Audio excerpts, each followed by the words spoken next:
ஏறக்குறைய 10 ஆண்டுகளுக்கு பிறகு நெகிரி செம்பிலான் வீட்டு கொள்கையில் பல மேம்பாடுகள் செய்யப்பட வேண்டும். இதனால் அது தொடர்புடையதாக உள்ளது மற்றும் நெகிரி செம்பிலானில் மலிவு விலையில் வீடுகள் கட்டப்படுவதற்கு உத்தரவாதம் அளிக்கிறது என மாநில வீடமைப்பு, ஊராட்சி மற்றும் போக்குவரத்து துறைக்கான அரசு ஆட்சிக்குழு உறுப்பினர் அருள்குமார் ஜம்புநாதன் கூறினார்.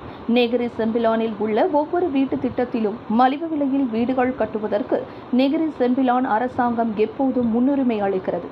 நெகிரி செம்பிலான் வீட்டு கொள்கையின் அடிப்படையில் ஒவ்வொரு திட்டத்திலும் மலிவு விலையில் வீடுகள் கட்டப்படுகின்றன என இங்கு பால்மோன் விற்பனை மையத்தில் மாநில அளவிலான வீட்டுமனை கண்காட்சி திறப்பு விழாவில் பேசிய அருள்குமார் அவ்வாறு குறிப்பிட்டார்.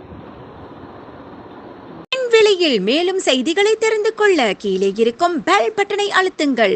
உங்கள் ஆதரவை வெளிப்படுத்த லைக் மற்றும் ஷேர் செய்யுங்கள். தொடர்ந்து விண்வெளியுடன் உங்கள் பயணத்தை தொடர்ந்திருக்க சப்ஸ்கிரைப் செய்யுங்கள்.